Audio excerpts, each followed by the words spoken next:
भारतीय संविधान के भाग 4 राज्य के नीति निदेशक तत्व को अगर एक कहानी के रूप में समझा जाए तो यह एक ऐसे पिता की वसीयत की तरह है जो अपने बच्चों आने वाली सरकारों को यह बता रहा है कि एक आदर्श घर देश कैसा होना चाहिए। आइए इस कहानी को शुरू करते हैं। एक खुशहाल भारत का सपनों वाला नक्शा।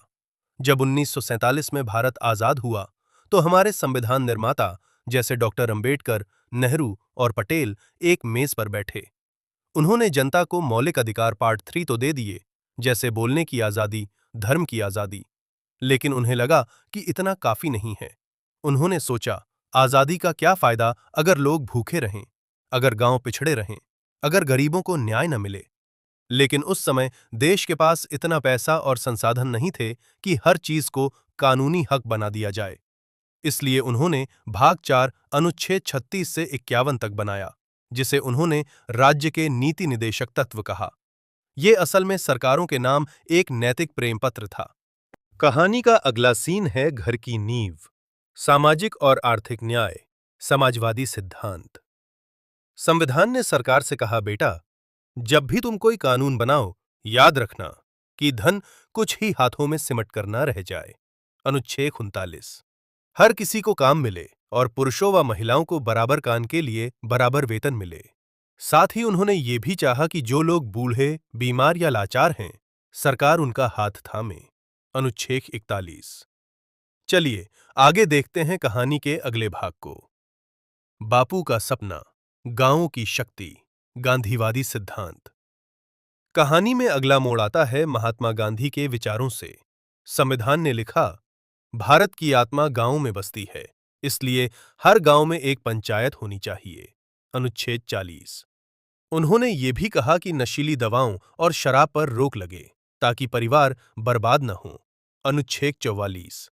और गाय बछड़ों जैसे दुधारू पशुओं की रक्षा हो। अनुच्छेद 48। एक आधुनिक सोच, समानता और शांति, उदारवादी सिद्धांत। संविधान निर्माताओं ने भविष्य की ओर देखते हुए कहा, एक दिन ऐसा आना चाहिए जब पूरे देश में सबके लिए एक जैसा कानून हो। समान नागरिक संहिता, अनुच्छेद 44। उन्होंने यह भी निर्देश दिया कि 6 साल से कम उम्र के बच्चों की पढ़ाई और सेहत का ख्याल रखना सरकार की जिम्मेदारी है।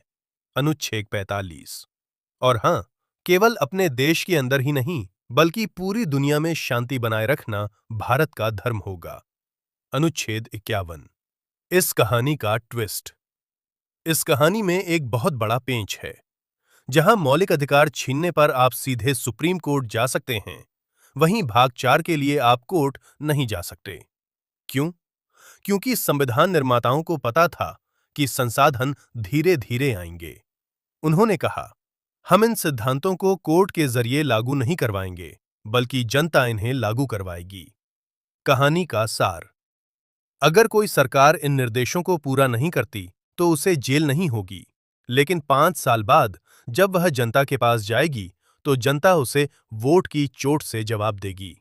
यही इन सिद्धांतों की असली ताकत है। अगर वीडियो अच्छी लगी हो तो वीडियो को लाइक और शेयर जरूर करें।